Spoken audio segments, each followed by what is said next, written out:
Shalom semuanya. Nah, hari ini firman Tuhan tentang bagaimana kita harus menjaga keluarga kita dari generasi yang semakin jahat, generasi yang semakin najis, dan generasi yang ingin menajiskan generasi ini, generasi yang ingin menajiskan semua keturunan.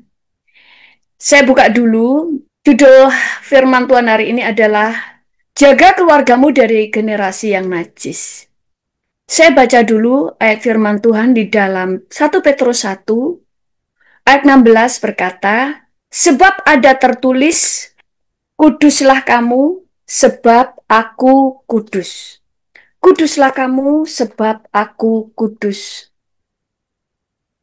Nah, kita di dalam kehidupan kita, saya sudah sering membagikan tentang ada 3 panggilan kita di dunia ini. Banyak orang bertanya, apa sih panggilanku? Panggilan kita itu cuma 3. Panggilan kita yang pertama adalah menjadi berkat. Firman Tuhan katakan, kamu diberkati untuk menjadi berkat. Kedua, menjadi saksi. Itu sebabnya kenapa hidup kita harus berubah, sehingga lewat kehidupan kita bisa menjadi kesaksian, bisa menjadi teladan hidup. Perkataan kita juga memberikan kesaksian bagaimana Tuhan mengubah hidup kita. Kita bersaksi bagaimana Tuhan menyembuhkan kita. Kita bersaksi bagaimana Tuhan itu dapat menjadi sandaran kita. Kita menjadi saksi. Orang mendengar Yesus, orang mengetahui pekerjaan Yesus, itu lewat kesaksian kita.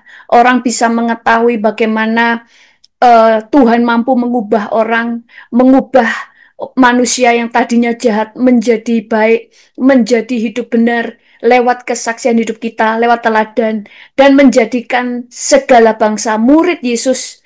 Nah, ini adalah panggilan kita. Panggilan kita cuma 3 ini. Baru kita akan mengisinya dengan karunia masing-masing. Karunia saya apa? Saudara akan tahu karuniamu. Apa yang kau bisa lakukan untuk menjadi berkat, itulah karuniamu. Kalau kamu ingin menjadi berkat dengan suka memberi kepada orang, itulah karuniamu. Kalau engkau mau menjadi berkat dengan memperhatikan orang, dengan mengunjungi orang sakit, dengan kemudian menolong orang lain, saudara menjadi berkat dengan apa? Kehidupan kamu, engkau menjadi worship leader, engkau menjadi berkat lewat khotbahmu, engkau menjadi berkat lewat apa yang kamu tulis di Facebook, apa yang kau tulis perkataan-perkataan yang membangkitkan iman. Waktu engkau mau menjadi berkat, engkau bisa mendengarkan orang waktu mereka dalam keadaan duka cita, maka itulah karuniamu. Kalau engkau mau menjadi saksi, engkau bisa mengubah. Engkau harus mulai hidup dalam pertobatan sehingga orang bisa melihat terang di dalam hidupmu. Waktu engkau bisa memberikan kesaksian, makanya banyak orang ditolong Tuhan, maka mereka memberikan kesaksiannya. Banyak orang yang tidak mau bersaksi, saudara telah menahan orang lain untuk menjadi diberkati dari setiap kesaksianmu. Kamu jadi saksi, lalu menjadikan semua bangsa murid. Kalau engkau hanya bisa mendoakan orang supaya orang-orang bertobat dan menjadi murid Kristus, itulah karuniamu. Engkau bisa menjadikan segala bangsa murid dengan membawa orang ke gereja, dengan membawa orang mengikuti Zoom, dengan menyebarkan firman Tuhan ke WhatsApp mereka dan sebagainya. Engkau telah menjadikan segala bangsa murid, itulah hidup kita. Nah, tapi sekarang saudara harus tahu, kita nggak bisa menjadi orang Kristen yang hanya datang ke gereja tetapi tidak tahu apa yang terjadi di dunia. Kita itu harus, makanya saya dulu pernah menyampaikan bagaimana kehidupan orang Kristen yang benar. Mereka harus tahu firman, mereka harus membuka wawasan, mereka harus tahu pengetahuan, mereka juga harus tahu apa yang terjadi di dunia. Makanya saya pernah katakan kita harus mengerti iman, kita juga mengerti realita, sehingga engkau punya iman yang benar. Engkau tidak bisa menutup mata tentang apa yang terjadi di dunia. Dunia saat ini benar-benar jahat. Nah, kapan hari saya menyampaikan ini di suatu gereja, ya kan? Di situ semuanya ibu-ibu ya. Kebetulan ibu-ibu, saya menyampaikan karena seorang ibu itu, dia itu Tuhan kasih karunia khusus ya untuk yang wanita. Di sini ada bapak-bapak juga. Saya bicara sedikit dulu ya. Ibu-ibu itu mengandung selama 9 bulan. dari dalam kandungan ibu-ibu. Firman Tuhan berkata, di anak-anak kita itu ditenun sejak dalam kandungan, itu di kandungan ibu, ditenun oleh Tuhan. Tetapi setan juga merusak bayi-bayi itu mulai dari kandungan. Dengan apa? Apa yang ibunya pikirkan, apa yang terjadi di dalam hidup ibunya itu mengalir kepada anaknya. Contoh, pada waktu ibunya mengandung, ibunya kemudian tertolak, ibunya mungkin ditinggal suaminya, atau suaminya menyakiti dia, atau keluarganya, atau keadaan, itu membuat hatinya tertekan, dan itu akan terbawa kepada anaknya. Pada waktu seorang ibu dan suaminya menolak bayinya, kok anaknya ini lahir, seharusnya kita nggak punya anak, kok anak ini dikandung sih? Itu langsung anak itu menjadi tertolak. Jadi sejak di dalam kandungan, anak ini dicetak. Tuhan mencetak kita dengan sempurna, tetapi iblis ingin merusaknya melalui apa yang dipikirkan oleh ibunya. Makanya di Jepang dan kemudian di Jepang dulu mereka diajar kalau mengandung mereka belajar menulis menulis ya menjumlah matematika supaya anaknya cerdas. Karena apa yang dilakukan ibunya, dipikirkan ibunya, perasaan ibunya semua ada. Makanya seorang ibu waktu mengandung, kemudian dia menyusui anaknya sampai 2 tahun atau 2,5 tahun menyusui anaknya. Kita lihat pengaruh ibunya. Apa yang ibunya makan, apa yang ibunya minum, itu juga yang dimakan oleh anaknya. Sejak dalam kandungan sampai menyusui, apa yang dilakukan ibunya mempengaruhi bayinya. Dicetak anaknya. Makanya kenapa saya kemarin menyampaikan bahwa seorang ibu itu perannya itu sangat besar di dalam mencetak anaknya. Itu sebabnya semua yang di sini mungkin semuanya sudah punya anak, tapi saudara semuanya nanti kalau punya anak-anak saudara yang mau punya cucu, anak saudara punya cucu dari anak-anakmu, kau harus mendidik mereka. Bahwa makanya seorang ibu harus mengalami pemulihan supaya generasi atau anak-anak yang dilahirkan adalah generasi yang menang, generasi yang kuat, generasi yang ilahi, generasi yang dikenan oleh Tuhan. Nah, kemudian kemarin itu kita harus tahu ya, mungkin sudah pernah mendengar ini beberapa bulan yang lalu heboh tentang adanya grup-grup itu, grup WhatsApp, grup Facebook private yaitu yang namanya adalah eh, grupnya itu namanya Fantasi Sejarah.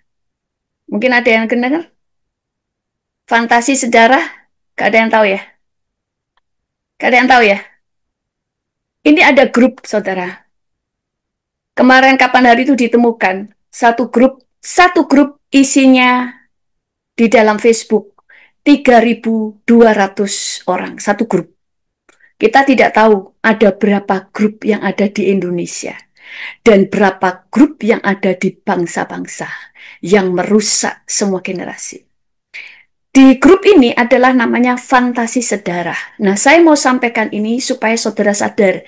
Kapan hari saya menyampaikan tentang tahu membangun boundaries atau tahu membangun batasan. Saya pernah sampaikan, saudara dengerin khotbah saya tentang membangun boundaries, membangun batasan. Di dalam kehidupan kita, di dalam pernikahan, waktu kita punya anak, kita itu harus tetap mengetahui batasan. Walaupun seorang ibu punya seorang anak, kalau anakmu laki-laki, kamu harus tahu cara berpakaian. Kita nggak bisa berkata, oh itu akan anak-anakku sendiri, dia lahir dari rahimku. Udah biasa, saudara harus tahu menjaga dirimu. Engkau harus menjaga anakmu. Menjaga anakmu. Makanya saya sampaikan kekudusan harus dimulai dari rumah. Kekudusan dimulai dari orang tuanya. Dari cara bicara, dari cara dia berpakaian, dari cara dia bersikap. Saya diberkati ada seorang artis ya, dia artis. Waktu itu ada seorang artis lain yang mengunjungi rumahnya. Dia lihat lemarinya banyak baju-bajunya, baju-baju dia tidur. Dia bilang ini kok baju tidurmu kok semuanya celana panjang, semuanya kayak apa itu namanya piyama-piyama sih. Gak ada baby doll, celananya pendek atau apa gitu ya kan? Atau daster gitu kan? Biar kelihatan keren gitu loh ya katanya temennya. Terus orang ini cuma bilang gini, oh enggak bisa, saya tuh selalu pakai kalau nggak training, saya memakai piyama karena anakku laki-laki semua. Nah ini orang hebat, karena anakku laki-laki semuanya, dia itu menjaga caranya berpakaian. Saudara harus tahu, kita sering berbicara di dunia ini ada banyak ada banyak orang-orang yang jahat, ada orang-orang pemer, ada orang-orang ya seperti itu ya. Kadang kita tidak tahu kalau orang itu ada di rumah kita. Nah, saya mau sampaikan ini supaya kita tercelik. Makanya kenapa saya menyampaikan tentang pentingnya membangun the boundaries. Bukan mencurigai anak, bukan mencurigai suami, bukan mencurigai ibu atau mencurigai keluarga kita. Enggak, tapi kita menjaga hidup mereka supaya mereka benar dan menjaga diri kita sendiri. Makanya saya pernah sampaikan, ada dulu saya datang ke seorang di rumah orang, seorang wanita. Oh, aduh kalau berpakaian tuh nggak karuan berpakaian, pakaiannya kaos ya kan, tipis, tidak pakai pakaian dan sebagainya. Pada anaknya cowok, banyak teman cowok yang main di situ. Ini tidak bisa menjaga dirinya. Nah, saya mau menyampaikan tentang bagaimana yang ditemukan di dunia ini. Sebenarnya sudah beberapa bulan yang lalu, tetapi saya tidak sempat untuk menyampaikannya tentang fantasi sedara. Saudara bisa lihat fantasi ini timbul itu mereka sampaikan tentang fantasi sedara ini adalah fantasi seks mereka kepada saudaranya, pada ibunya, pada keluarganya, bahkan kepada anak perempuan atau anak laki-lakinya. Nah, saya akan bagikan ini sebenarnya saya dulu itu mau sampaikan ini tapi nggak enak karena kalau ngomong itu sebenarnya kita juga nggak enak risih untuk menyampaikannya. Tetapi kalau tidak disampaikan ada banyak orang yang nggak ngerti, banyak orang cuma datang ke gereja yang disampaikan hanyalah di dalam Yesus ada jalan keluar, engkau harus meminta kamu bisa mendapatkan mujizat. Banyak orang Kristen tuh hanya ingin mendengarkan hal-hal yang baik. Oh, ada mujizat, kalau penyembahan bisa nangis-nangis. Tetapi banyak orang Kristen yang tidak suka diajar, tidak tahu realita, tidak tahu wawasan, tidak tahu apa yang terjadi, sehingga mereka tidak pernah waspada. Nah, saya mau sampaikan ini sekali lagi, sebenarnya saya juga nggak enak menyampaikan ini, tetapi ini harus kita tahu. Fantasi sejarah, lihat ya, ini ya, kita mau belak-belakan di sini eh, tentang lihatan. Kalian suka fantasi sejarah sama siapa? Titik-titik banget, mau pakai gaya apapun, pasti nurut dia. Dan yang pasti, kita yang buka segelnya. Ini di dalam grup itu isinya adalah orang-orang yang apa ya? Yang tadinya normal bisa jadi nggak normal karena di grup itu semua orang berbicara hal-hal yang fantasi mereka kepada keluarga mereka karena mereka ingin membuat yang jahat, yang dosa, yang menjijikan jadi normal. Mereka membuat grup saudara sehingga orang-orang ini makanya kita bisa lihat dari sini bagaimana pentingnya kita menjaga keluarga kita, maka jagalah dirimu juga. Pria-pria juga harus menjaga dirinya supaya saudara sendiri tidak kena apa ya virus yang jahat. Makanya saya pernah sampaikan, generasi Nephilim akan lahir kembali. Kita tidak berbicara Nephilim itu raksasa. Karena kalau di terjemahan itu sebenarnya bukan tentang raksasa. Nephilim itu artinya adalah dari napal, dari kata napal yang artinya adalah manusia yang berdosa, yang jatuh. Jatuhnya itu kayak apa? Jatuhnya itu rusak, moralnya itu rusak, mentalnya itu rusak. Generasi yang saya bilang generasi yang cacat. Cacat di sini bukan bicara fisik, bukan bicara hal yang lain, tapi berbicara tentang mental yang rusak, moral yang rusak. Mereka tidak tahu kebenaran, mereka bahkan tidak tahu mana yang menjijikkan dan tidak, moralnya rusak. Nah, kita baca lagi ya. Supaya kita tahu ini. Nih, ada orang lagi yang berkata begini, nyaut. Sharing pengalaman yuk. Saya pernah, istriku belum curiga, guys. Ini, makanya kadang-kadang kita berpikir seorang, ini bukan untuk mencurigai suamimu, bukan mencurigai anakmu. Yang saya maksudkan di sini, sebagai anak Tuhan, bisa dunia itu, virus dari dunia bisa masuk dalam keluarga. Makanya kenapa kita itu nggak cuma sekedar berdoa. Kalau kamu berdoa tentang kekudusan, tetapi kamu selalu bertingkah tidak kudus, maka kamu merusak doamu sendiri. Engkau menentang doamu sendiri. Jadi itu sebabnya kenapa kita nggak perlu seperti agama seberang yang sampai ditutup semuanya kelihatan matanya toh. Kalau otaknya sudah nggak kudus ya nggak kudus. Sekalipun semua orang wanita ditutup sampai tangannya pakai kaos tangan, kakinya dikasih kaos kaki, percuma. Tetapi yang jelas kita tahu bagaimana berpenampilan yang sopan, sekalipun itu di rumah. Dan kita mendoakan keluarga itu supaya tidak ada yang najis, semuanya dikuduskan. Kita berdoa untuk keluarga, untuk suami, untuk istri, untuk anak-anak kita. Semua minta dikuduskan. Ini ada seorang anak muda. Aku nggak macam-macam, tapi sekedar menikmati pemandangan badan. Di situ semua grup adalah kumpulan orang-orang. Mereka dipancing. Kamu punya fantasi nggak? Fantasi. Nah, karena sudah ketangkep, ini ada yang beberapa orang yang ketangkep adminnya, kemudian diganti, fantasi saudara ini diganti grup suka dan duka. Nah, kalau kita mulai melihat di sini, berarti pikiran itu bisa ada. Maka kenapa saya menyampaikan tentang mengetahui batasan? Kita mengajar anak-anak kita, kalau anak kita yang perempuan sudah dewasa, kamu juga harus bisa menjaga dirimu. Wah, itu kan bapakku, ini kan saudaraku laki-laki, saudara sendiri. Tetap tidak boleh sekalipun dalam keluarga. Jangan menajiskan saudaramu, kasihan saudaramu. Jangan menajiskan mereka. Bapak-bapak juga itu yang suami-suami juga jaga kekudusan anak-anakmu. Kalau anakmu sudah gede, anakmu perempuan juga gede, kau harus tahu menjaga boundaries, kamu harus tahu menjaga hidupmu, menjaga jarak. Tetap dekat sebagai seorang bapak. Tapi ada hal-hal yang tidak boleh dilakukan. Mencium pipi, mencium ini, sudah tidak boleh mencium mulut. Jadi kok anakku sendiri kok. Karena pada kenyataannya, mungkin saudara enggak, di sini mungkin enggak ada, semuanya kudus. Tapi kita tidak pernah tahu apakah anak kita kudus. Dijaga. Ada orang misalnya masih sekamar dengan anaknya yang sudah gede dan sebagainya, itu sudah nggak boleh. Kenapa? Karena setan itu merajalela. Setan itu mau menajiskan banyak orang. Nah, kita lihat. Ini supaya kita tahu bahwa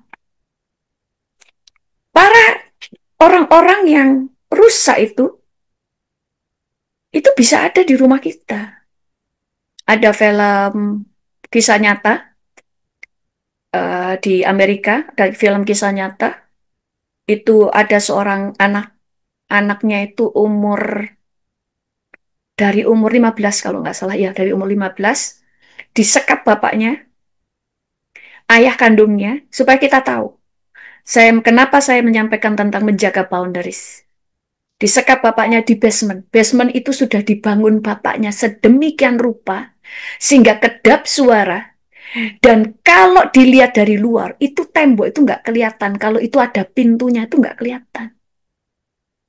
Dan anaknya disekap di situ selama 25 tahun, anak kandung, anak satu-satunya perempuan.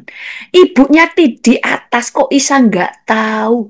Padahal perempuan itu punya Tuhan kasih karunia tersendiri, yaitu punya intuisi. Ibu saya dulu itu kalau ada apa-apa itu selalu kerasa. Aku nggak lihat, tapi aku ngerasa kalau ada yang nggak beres, A, B, C, dan biasanya 90% yang dia rasain bener. Karena perempuan dikasih intuisi. Tapi kalau sampai ibunya nggak kerasa, anaknya disekap di bawah oleh bapaknya sendiri, artinya dia sudah egois. Keegoisan menutup mata hatinya untuk bisa melihat yang tidak terlihat. Yang saya mau sampaikan supaya kita mengetahui, iblis itu bisa masuk dalam segala hal. Jangan sampai kita membuka celah. Makanya kenapa kita menjadi pendoa, berdoa untuk keluarga kita, supaya keluarga kita kudus. Bukankah ada pernikahan-pernikahan Kita melihat, oh banyak orang yang jahat, oh banyak begal, banyak itu. Padahal ada orang yang perempuan, istrinya yang dianiaya oleh suaminya dengan besi, dengan selang, dipukulin dengan sedemikian dipukul besi, dan sebagainya. Penjahat bisa ada di dalam rumah. Makanya kenapa kita mengajarkan anak kita bagaimana suatu saat mencari seorang pasangan, mencari istri, mencari suami. Bukan cuma non modal, oh cakep, kemudian cuma modal bucin. Nah, bucin itu bahaya. Segala sesuatu yang berlebihan itu bahaya karena akan menguasai. Makanya saya pernah sampaikan di khotbah saya juga, marah boleh, tapi jangan sampai dikuasai kemarahan. Cinta boleh, tapi jangan dikuasai cinta sampai bucin, maka engkau akan dikuasai dan dikendalikan. Engkau akan menjadi budak cinta. Makanya ada yang namanya cinta buta. Cinta buta itu timbul karena terlalu bucin, dikuasai, maka dia menjadi buta. Terus ada lagi nih, supaya kita mulai ngerti. Mengerikannya dunia. Ini, sarang dong umurnya 15. Ini adik kandungnya sendiri. Ini cuma kan ditutup ya supaya nggak kelihatan. Tapi di grup itu kelihatan wajahnya. Malah dia mengatakan adikku imut tuh kayak gini. Mau diapain lu? Dengan adiknya sendiri. Karena semua di situ grupnya adalah punya fantasi kepada keluarganya. Kita berdoa ini supaya kita tahu. Kita nggak cuma berdoa umum. Tetapi kita berdoa supaya najis keluar.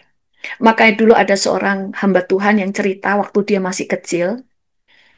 Dulu dia tinggal di rumah neneknya. Neneknya itu seorang pendoa. Kalau dia doa di kamar, cucunya ini disuruh di kamar. Kamu mau main, mau lompat-lompat, nggak apa-apa, pokoknya di kamar. Nggak ikut doa, nggak apa-apa. Jadi dia berdoa, sehingga anak ini lama-lama kemudian ikut menjadi pendoa. Tapi kalau anaknya itu, cucunya ini keluar sama orang lain, pergi ke sekolah, baru sampai di pintu sebelum masuk, neneknya itu mendoakan dia, supaya semua yang najis, semua pergaulan yang buruk, pergaulan yang bisa mempengaruhi, pergaulan yang toksik, perkataan-perkataan yang bisa menghancurkan cucunya, ya kan? Mempengaruhi hidup cucunya itu ditolak, ditengking semuanya di dalam nama Tuhan Yesus, baru cucunya masuk ke rumah. Kenapa? Karena neneknya tahu dia tidak bisa mengawasi anaknya 24 jam. Tetapi dia berdoa supaya Tuhan menyertai anaknya dan supaya anaknya terjaga. Dan pada waktu waktu cucunya pulang, dia doakan supaya semua pengaruh yang ada di dunia tetap tidak sampai merusak cucunya. Bukan berarti anaknya nggak bisa, cucunya ini nggak bisa jatuh dalam dosa. Bisa. Tetapi dia bisa bangkit kembali. Kita itu pada waktu kita didoakan, kita itu akan dilindungi. Makanya saya pernah ngomong ya, bahwa waktu kita di dalam Tuhan itu, kita itu dilindungi seperti bola kaca. Aduh, ini keren ini. Karena persis seperti yang saya lihat, yaitu seperti bola. Inilah pentingnya kita berdoa, karena setelah kita berdoa, maka Tuhan akan proteksi kita dengan bola kaca. Sebenarnya kita semuanya, anak-anak Tuhan, akan terus dilindungi di dalam bola kaca. Sehingga kita tidak bisa disentuh oleh iblis, tidak bisa diguna-guna, tidak bisa dikutuk, dan tidak bisa disantet. Kecuali kita yang membuka celah. Dan perlindungan kaca ini akan terus menyertai kita kemanapun kita pergi. Waktu kita duduk, waktu kita berjalan, waktu kita berdiri, maupun waktu kita tidur. Kita di dalam perlindungannya. Itu sebabnya penting di hidup kita terus berdoa kepada Tuhan. Karena kita akan dilindungi di dalam bola kaca dan kita akan disertai oleh bala tentara surga. Nah, kita itu pada waktu kita berdoa untuk anak-anak kita, berdoa untuk keluarga kita, untuk suami kita, untuk istri kita, itu ada perlindungan kaca, saudara. Dan kalau kita berdoa untuk perlindungan di dalam keluarga, pada waktu kita di rumah, maka yang dilindungi itu rumah kita. Nggak cuma per orang, satu rumah itu akan dilindungi. Makanya kenapa di dalam rumah perlu ada seorang imam. Imam itu yang membuat rumah kita itu terlindung. Tapi kita juga tetap berdoa untuk berdoa untuk kekudusan. Karena sekalipun ada perlindungan, kalau ada yang buka celah, celahnya adalah mereka nonton hal yang nggak benar, itu kan celah untuk dia. sehingga dia perlindungan untuk dia itu pecah. Itu yang namanya celah. Nah, kita mulai lihat lagi betapa ngerinya yang ada di dunia. Seorang bapak, dia yang akan mengajari hal-hal yang dia mau ngajari anaknya, dia ngomong karena anak, dia akan nurut. Dan ini saya tuh pernah, saudara, terheran-heran dulu ya, waktu saya masih SMP, saya masih SMP. Saya punya teman saya nggak terlalu kenal sih, dia dari sekolah lain. Tetapi kemudian dia cerita sambil nangis ya, bahwa dia itu yang ngalami seperti itu ya. Terus dia bilang, ibuku itu tidak tahu, dan aku nggak berani ngomong. Karena gimana pun dia itu ayahku, aku tetap mengasihi ayahku, dia butuh ayahnya, karena yang membuat dia bisa sekolah ayahnya, dia diancam kalau sampai lapor dia tidak akan disekolahkan dan sebagainya, sehingga terpaksa dia diam aja, sampai suatu saat dia kemudian pergi ke luar negeri untuk melupakan semua. Jadi saudara, ada banyak hal yang kita seringkali tidak tahu, tapi saya percaya di dalam kehidupan kita itu tidak ada. Tetapi kita belajar ini supaya tahu betapa yang terjadi di dunia itu sangat jahat. Tetapi kan virus-virus itu bisa menyerang kepada anak-anak kita waktu mereka mulai diajak untuk masuk grupnya. Karena banyak saudara sekarang grup yang mengundang orang-orang masuk grup mereka, yang tadinya mereka normal menjadi tidak normal. Bahkan ada banyak aktivis, ada banyak kedokteran yang kemudian banyak mengatakan mereka itu berjalan dengan masif untuk mempengaruhi orang, menarik semua orang untuk masuk di dalam grupnya, untuk tercemar dan menjadi kelompok LGBT juga. Bagaimana caranya? Mereka menyerang. Makanya saudara yang punya cucu, dan yang mereka serang adalah misalnya cowok itu yang dipilih ganteng putih gitu ya, atau walaupun nggak putih dia itu kelihatan lemah. Lemah itu maksudnya gini, dia gampang untuk dipengaruhi, dia gampang untuk didekati. Makanya kadang-kadang kita ngajar anak kita untuk tidak terlalu ramah kepada orang asing. Tetapi mereka berkata kepada apa ya, kayak berani untuk melawan, itu mereka malas untuk deketi. Bukan berarti nggak bisa dideketi, tetapi supaya daripada dia teriak, mereka mendekati anak sopan, nggak melawan, anaknya baik, itu yang mereka deketi. Bagaimana junta merusak mereka? Mereka akan dan diancam untuk tidak ngomong siapa-siapa. Dan banyak terjadi, bahkan dulu ada seorang hamba Tuhan yang dia cerita, tapi sekarang dia sudah dipulihkan. Gimana hidupnya dulu rusak. Dan dia ngomong orang tuanya nggak tahu. Namanya kecil, kalau dia ancam nggak tahu, makanya kenapa orang tua harus mengajar anak. Saya dulu bersyukur ya, ibu saya itu walaupun galak, tapi ibu saya itu peka, dan ibu saya itu orangnya sangat perhatian, selalu ngomong kalau ada apa-apa, harus ngomong ke orang tua. Harus cerita. Ini contoh, saya ponakan saya dulu waktu sekolah, waktu SD. Dia itu kan diantar mamanya. Dia bilang, "Ma, nggak boleh diantar," katanya gurunya. "Kenapa nggak boleh diantar?" Katanya supaya kita eh apa ya, gak manja, gak jadi penakut. Jadi cuma diantar harus sampai pagar. Tapi namanya mamanya anak masih satu, diantar sampai masuk kelas. Dia mau, "Jangan, Ma, nanti aku dimarahi ibu guru." Gurumu nggak tahu kalau diantar. "Tahu, Mah, katanya guruku, dia bisa menghilang." Gitu. Dia bisa menghilang, sut, sut, sut, sut. Kalau saya diantar pasti ketahuan. Cil percaya. Makanya hamba Tuhan ini cerita, waktu itu saya tidak cerita apa-apapun. Saya diancam tidak boleh ngomong, kamu ngomong pasti ketahuan. Kalau kamu ngomong, aku nanti kamu dan sebagainya, sampai dia nggak pernah cerita, orang tuanya nggak cerita. Tapi dia bilang, saat itu mental saya jadi rusak. Saya sampai tidak tahu identitas saya. Laki, perempuan, dan hubungan yang benar itu seperti apa, nggak tahu. Rusak pikirannya sampai itu dibawa dewasa. Sampai akhirnya dia menjadi yang rusak. kemudian dia percaya, dia sudah Kristen kalau nggak salah atau belum Kristen, dia percaya kepada Tuhan Yesus, itu pemulihannya agak lama karena di jiwa. Makanya saya pernah sampaikan, pemulihan di roh lebih gampang daripada di jiwa. Jiwa itu punya trauma, sudah terbiasa, dan itu terus dipulihkan, selembar demi selembar itu dilepaskan. Sampai akhirnya dia menjadi normal. Dia waktu itu kesaksian. Ya, dia yang kesaksian di depan gereja, sehingga kita tahu saya mengalami kerusakan, saya bahkan tidak tahu yang benar, hubungan yang benar itu gimana. Dia sampai nggak tahu karena itu masa kecil, rusak semuanya. Dia tidak tahu bahwa laki harus dengan perempuan, perempuan dengan laki-laki. Dia taunya itu semuanya bisa. Dia itu nggak tahu. Sampai jiwanya dipulihkan dan dia merasa jijik, tapi juga akhirnya keterikatan. Nah, iblis itu mengikat orang dengan segala sesuatu yang bikin kecanduan.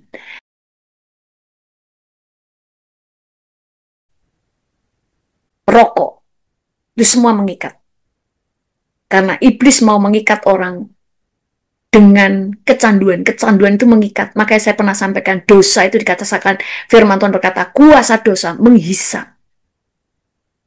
Nah, kita mulai lihat betapa jahatnya yang ada di dunia ini. Itu sebabnya kenapa kita menjaga kekudusan. Bahkan anak-anak kita ajar menjaga kekudusan. Walaupun ada di rumah. Tahu cara bersikap, tahu cara berpakaian yang sopan. Bahkan kemarin ada pesta yang judulnya adalah Family Gathering. Tetapi isinya adalah semua laki-laki membayar 200 dan semua di situ ada pertunjukan dan sebagainya. Digerebek polisi, apa nggak malu? Ternyata di situ ada banyak yang sudah menikah, punya anak.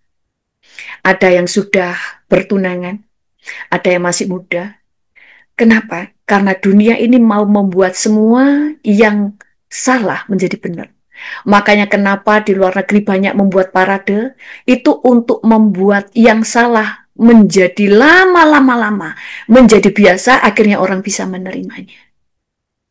Bukankah itu bisa meracuni keluarga kita? Bagaimana dengan kita yang masih kecil? Apakah mereka bisa diracuni? Bisa.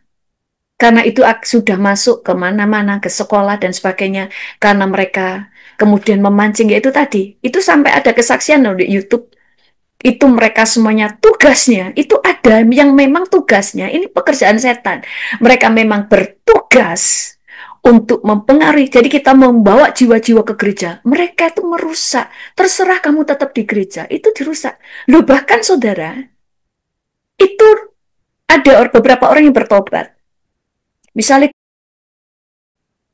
itu masuk ke gereja, itu ada grupnya, saudara. Walaupun orang-orang itu nggak ada grup, itu ada apa gitu loh, supaya orang bisa masuk gitu. Langsung dipencet apa gitu ya, diklik, itu langsung ketahuan. Jadi mereka semua itu, misalnya si A, itu dia mengklik aplikasi khusus. Sehingga waktu orang keklik situ, langsung tahu, oh yang duduk di sini, duduk di sini, duduk di sini, ketahuan.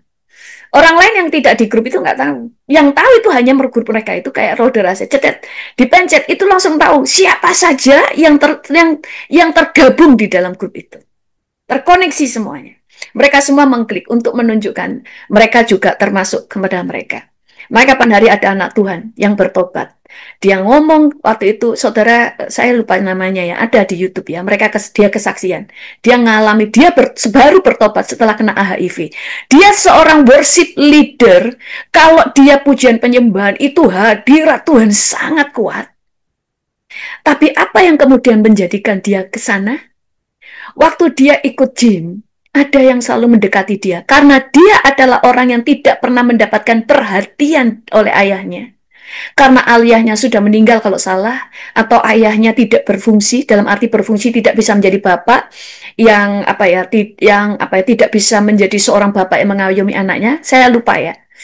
Kalau ketemu saya itu memang beberapa, itu dari gereja yang terkenal, gereja yang besar.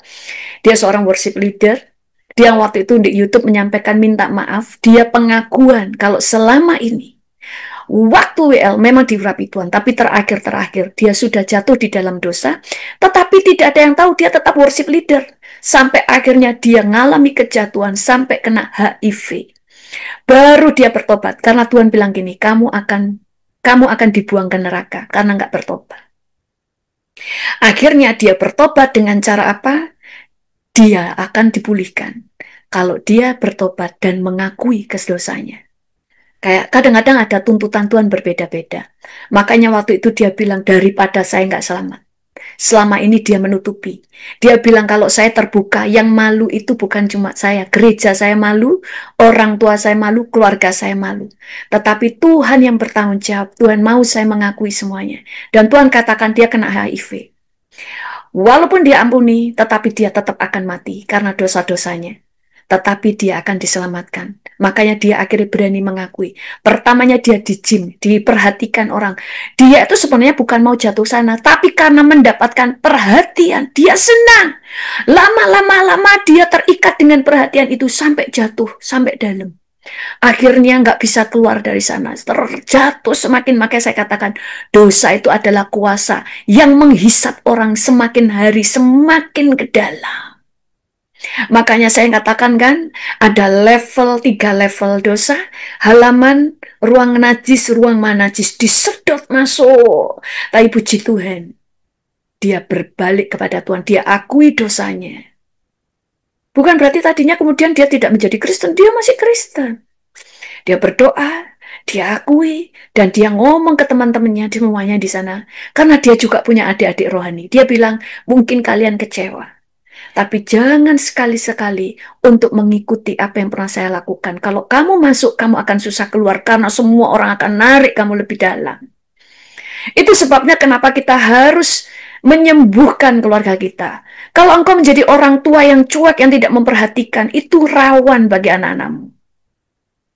Jangan sampai akhirnya iblis memakai orang-orang jahat untuk memberikan perhatian. Tetapi iblis itu tidak pernah memberikan kasih dengan free, dengan gratis.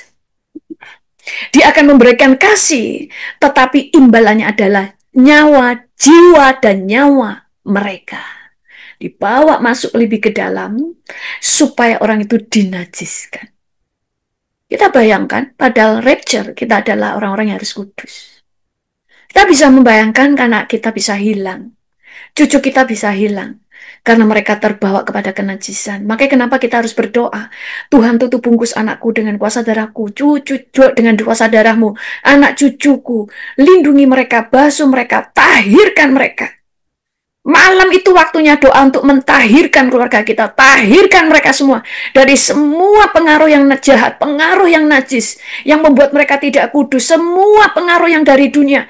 Saat ini Tuhan tahirkan mereka di dalam nama Yesus. Kalau kita pagi kita berdoa, tutup bungkus semuanya Tuhan. Keluargaku, anak cucuku, tutup bungkus dengan kuasa dari Yesus. Sehingga mereka kemanapun mereka pergi, ada perlindungan Tuhan. Melindungi mereka, menyertai mereka, menyertai langkah kaki mereka. Karena kita tidak pernah tahu mereka pergi kemana. Setan itu akan terus berusaha mencari celah. Saya berdoa dan saya sangat berharap di gereja tidak ada. Tuhan itu mau kita itu juga membawa keselamatan kepada bangsa-bangsa. Kita lihat aja ada banyak yang rusak. Kita mulai melihat kerusakan.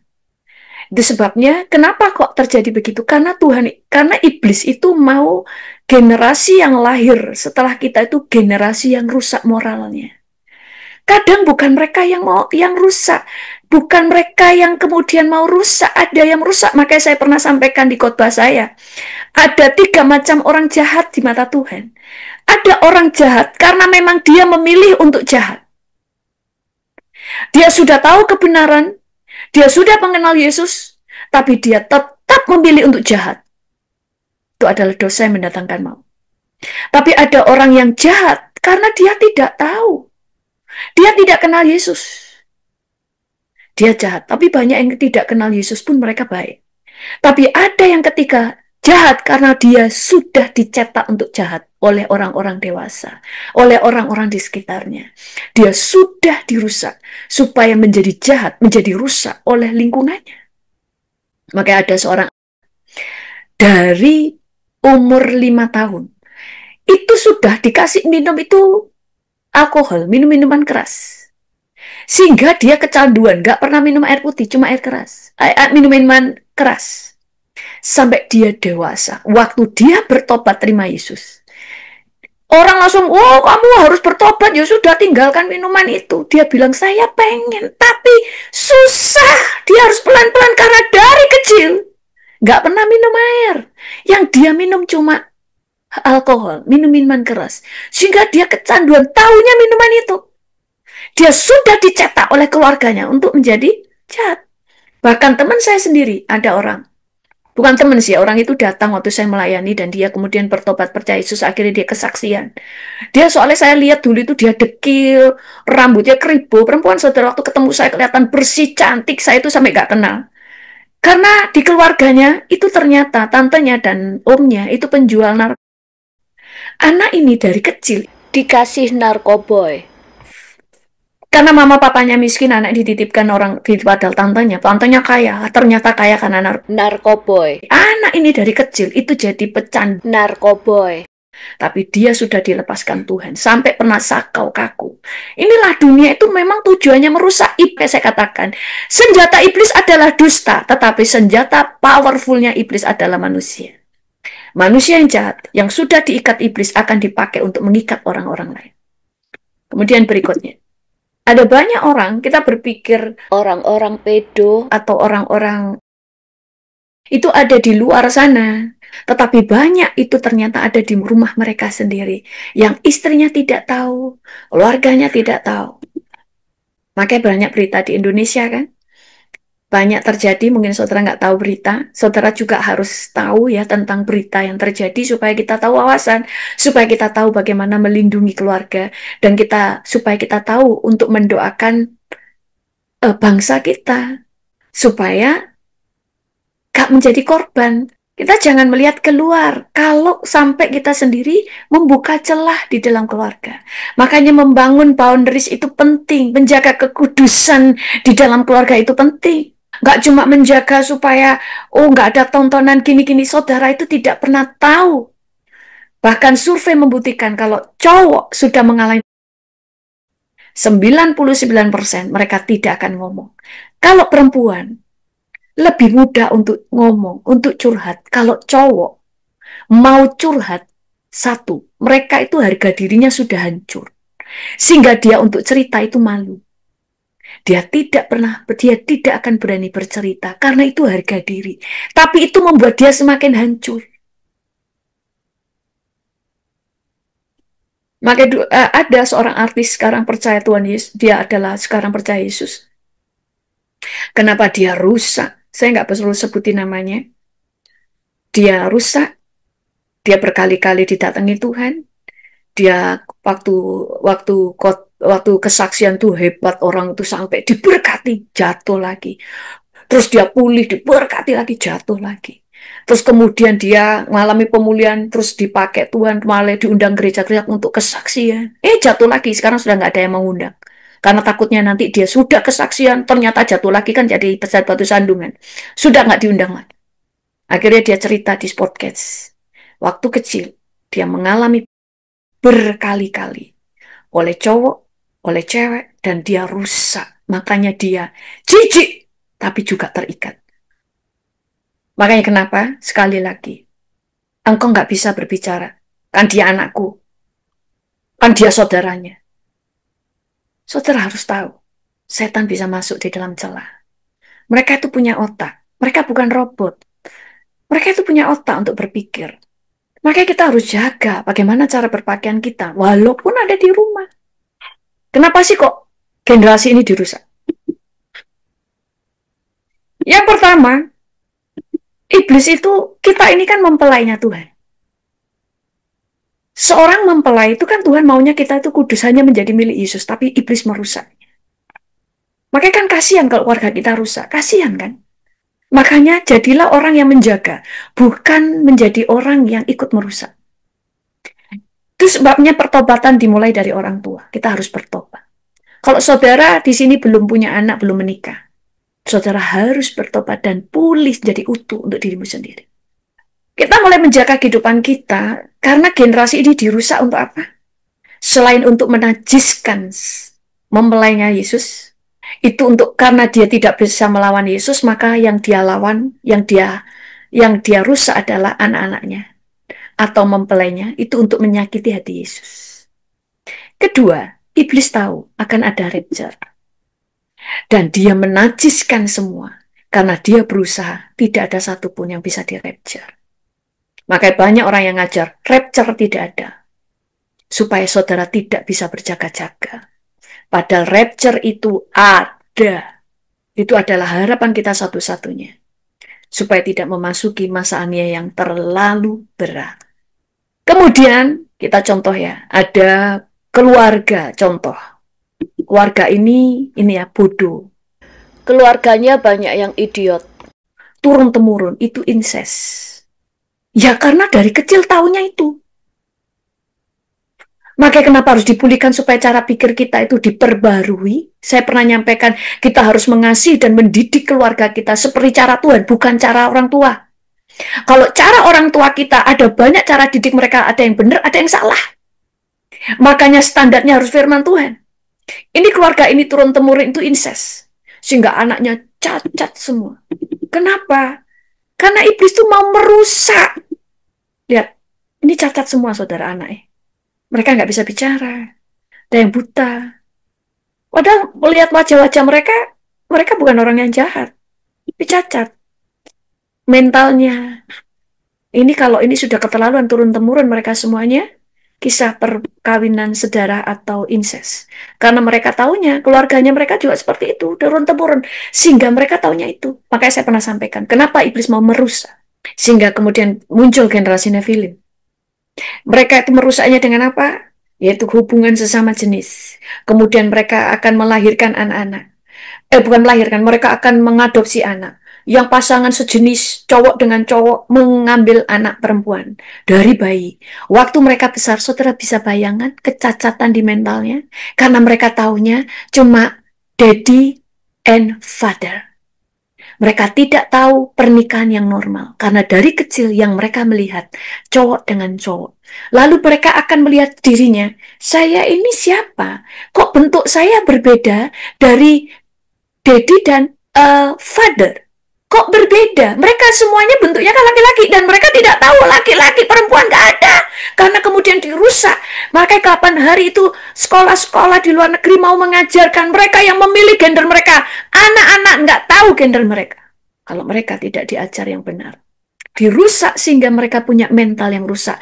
Yang cewek dengan cewek mengangkat anak cowok dari bayi, dibesarkan mereka, cuma taunya mother and mommy.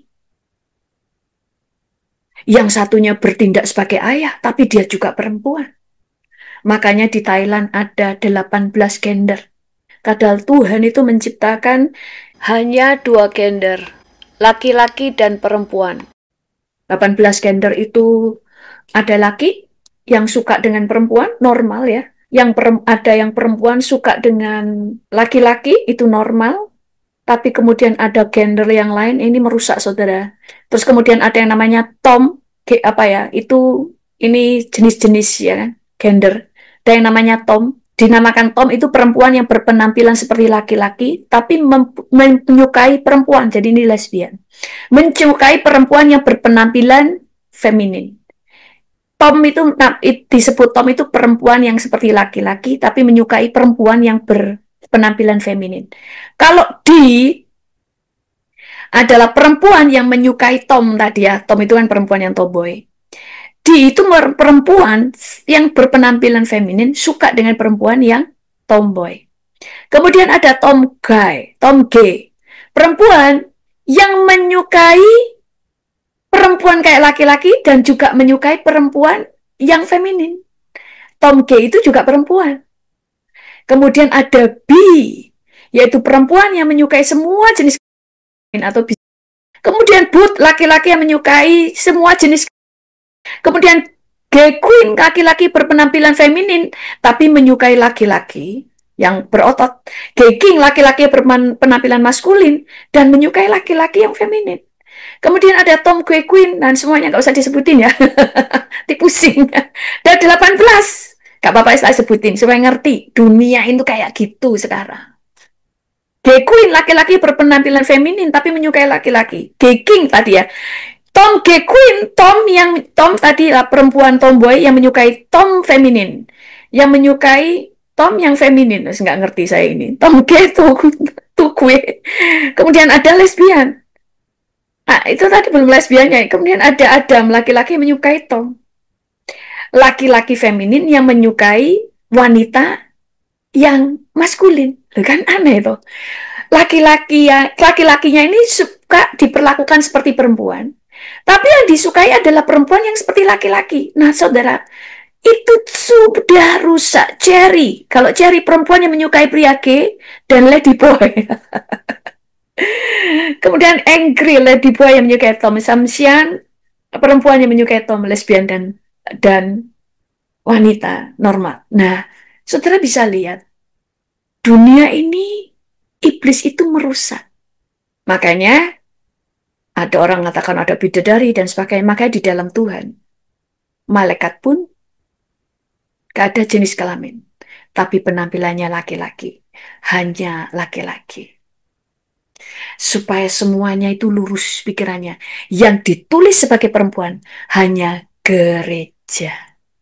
Gereja itu perempuan, digambarkan sebagai mempelai perempuan. Dan ada perempuan yang lain, yaitu yang berbicara tentang Babel, dosa dunia. Kenapa kok mereka juga pakai perempuan? Identik dengan penggoda.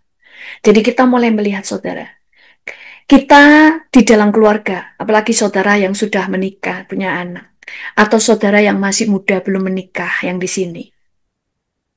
Engkau harus berdoa supaya engkau ditahirkan setiap hari. Karena dunia suka menghancurkan. Lalu bagaimana cara menjaga keluarga kita? Di dalam Mazmur 106 ayat 39 sebentar ya. Ayat 39 ayat 40. Saya baca dulu. Mereka menajiskan diri dengan apa yang mereka lakukan dan berzinah dalam perbuatan-perbuatan mereka. Maka menyalalah murka Tuhan terhadap umatnya dan ia jijik kepada miliknya sendiri. Saudara, ada banyak orang yang tidak kenal Yesus. Tuhan juga murka, tetapi lebih murka kalau orang itu sudah tahu kebenaran. Makanya kenapa kita berdoa, kasihanilah keluargamu, cintailah keluargamu, dengan menjadi pendoa dan menjaga kekudusan di dalam keluargamu. Lu ada keluarga, kalau zaman dulu sih, tapi sekarang jarang lah ya, dulu ada keluarga, ditempelin gambar itu yang aneh-aneh, ya kan? Anaknya sih kecil-kecil, lihat gambar, itu kan kayak hal yang normal, hal yang biasa. Padahal orang Kristen, kadang-kadang makanya banyak orang Kristen yang tidak mengerti kebenaran. Maka kita kenapa berdoa kepada untuk orang-orang itu dimuridkan, penting untuk dimuridkan, diajar yang benar. Itu sebabnya jangan cuma mencari khotbah-khotbah, oh di dalam Yesus itu ada pertolongan. Loh memang benar. Makanya saya berbicara tentang keseimbangan. Loh iya Tuhan memberikan pertolongan, tapi bukan berarti menolong orang-orang yang pasif. Makanya Alkitab berkata, jangan beri makan pada orang yang malas. Artinya, Tuhan itu akan memberkati hidupmu, tapi engkau sendiri juga harus bekerja. Kita juga diajar bahwa di Alkitab yang saya katakan, Tuhan itu mengajar di Alkitab itu. Hidupmu, nasibmu dikuasai, ditentukan oleh dirimu sendiri. Apa yang kamu tabur, ditentukan oleh apa yang kamu pikirkan, ditentukan oleh apa yang kamu katakan, ditentukan oleh apa yang kamu putuskan, atau pilihan-pilihanmu, dan ditentukan oleh apa yang kamu percaya. Makanya, di sini, visi yang Tuhan kasih adalah renew your mind, yaitu perbarui cara pikirmu, sesuai dengan firman. Bagaimana cara kita menjaga keluarga kita dari kenajisan yang ada di dunia? Bagaimana cara melindungi keluarga kita? Yang pertama, berdoa. Doa itu segalanya. Tapi bukan cuma berdoa. Nah, orang Kristen tuh salahnya itu gini, berdoa, terus berhenti sampai di situ. Kita harus berdoa, terus selesai. Loh, ada hal yang lain harus kita kerjakan. Mazmur 12 ayat 7. Engkau Tuhan yang akan menempatinya, engkau akan menjaga kami senantiasa terhadap angkatan ini.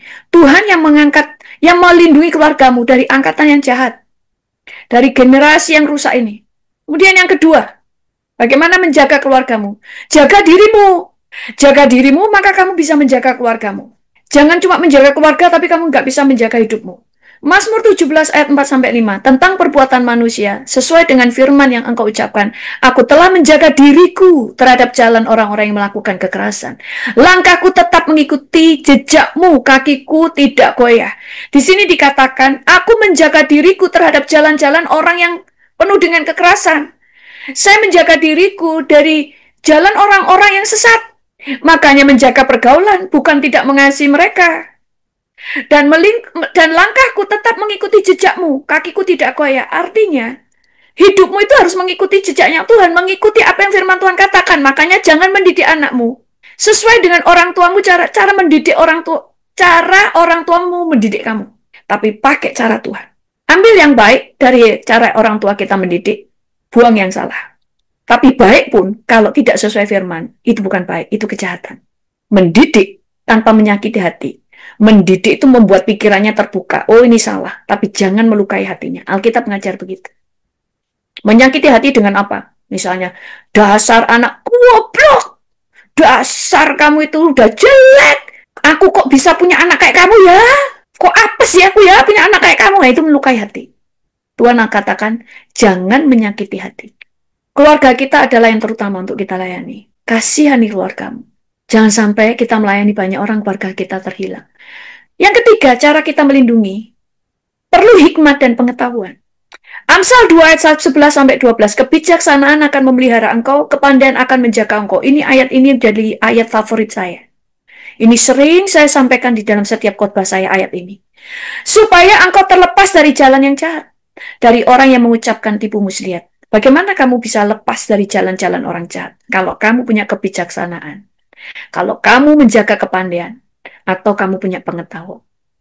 Makanya di terjemahan bahasa Inggris dikatakan, kebijaksanaan dan kepandaian seperti seseorang yang terus mengawasi kamu untuk memastikan bahwa kamu tetap selamat. Makanya orang pintar, orang bodoh menjadi makanan orang pintar. Orang pintar menjadi makanannya orang cerdik. Orang cerdik dimakan oleh orang yang jahat. Makanya Alkitab mengajar kita nggak cuma jangan bodoh, jadilah pintar. Nggak cuma pintar, tapi cerdik. Tapi jangan jahat. Kalau engkau di dalam Tuhan, nggak perlu jahat. Orang jahat akan kalah dengan kamu. Karena kamu punya wawasan. Kamu tahu bagaimana cara orang jahat menaklukkan. Yang berikutnya, yang keempat, caranya. Ajarkan cara hidup yang benar kepada anak cucu kita. Kalau tadi kita sudah tahu, kamu yang harus menjaga hidupmu sendiri. Kamu harus melakukan langkah kakimu itu seperti mengikuti jejak Tuhan. Jejaknya di mana? Di Alkitab. Tuhan sudah menceritakan semua jejak langkahnya. Saudara harus ikuti. Dan dirimu harus kau jaga dengan pengetahuan dan hikmat. Dan semuanya dapat menjaga keluargamu juga.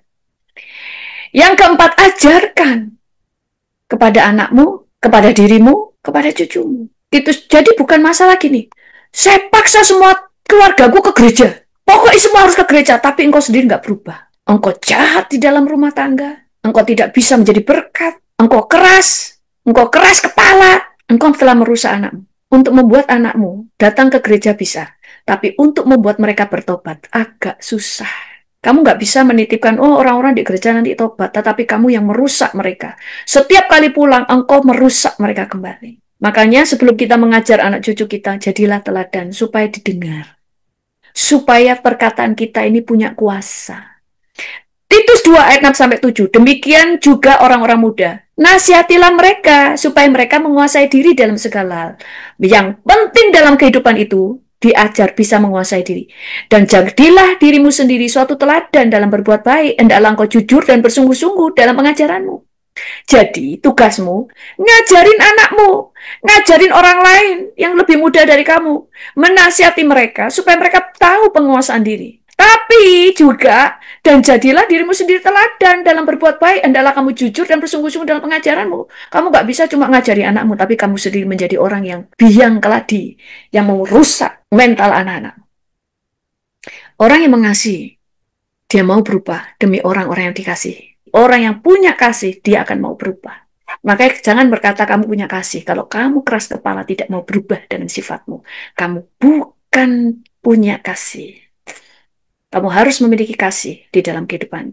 Yang terakhir, ayat yang terakhir. 2 Timotius 4 ayat 2-3. Beritakanlah firman, siap sedialah baik atau tidak baik waktunya. Nyatakanlah apa yang salah, tegurlah dan nasihatilah dengan segala kesabaran dan pengajaran. Negur, menasihati, tapi dengan kesabaran. Dalam arti gini, jangan jadi orang yang gak telaten. Pokoknya ya kamu, terus kemudian menyakiti. Saudara, menegur tanpa menyakiti itu bisa, harus. Tanpa melukai. Melukai itu gini loh. Saudara bisa marah, orang ya, semua orang terluka kalau dimarahi. Tapi marahmu itu benar, sehingga orang berpikir, iya kata-katanya benar. Misalnya anak kita itu muales. Kamu kalau malas terus, emangnya kamu pikir nanti kamu bisa makan? Tapi nggak perlu dikatakan, kamu jadi orang tuh goblok serohani. Dasar, padahal gak becus. Orang ini, nah, nggak perlu. Baca Alkitab tapi egois. Nah itu kan benar. Gak usah melukai. Walaupun kita nggak suka dimarahi. Tapi marahnya kan benar. Gak perlu pakai embel-embel goblok. Ayat ketiga, karena akan datang waktunya orang tidak dapat lagi menerima ajaran sehat, tetapi mereka akan mengumpulkan guru-guru menurut kehendaknya untuk memuaskan keinginan telinga. Saudara, selama keluargamu, anak-anakmu bisa dinasihati. Nasihati. Makanya kalau anak itu masih kecil, disitulah engkau mendidik. Karena ada waktunya mereka tidak mau diajar. Dan ada waktunya mereka menolak untuk diajar dan dinasihati. Kenapa? Karena mereka sudah punya lingkungan yang sama dengan mereka. Sama-sama jahatnya.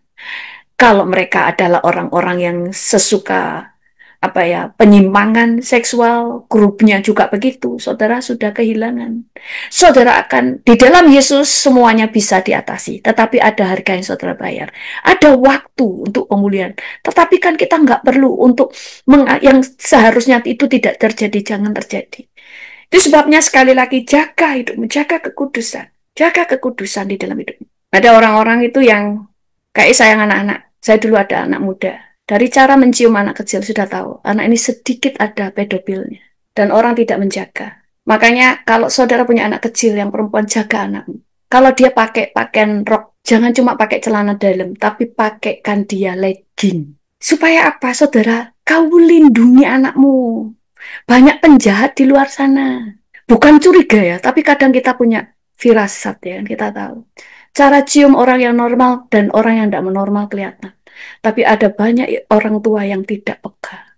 Jaga keluargamu, jaga suamimu, jaga istrimu, jaga anak laki-lakimu, jaga anak perempuanmu, jaga anak-anak laki-lakimu yang masih kecil.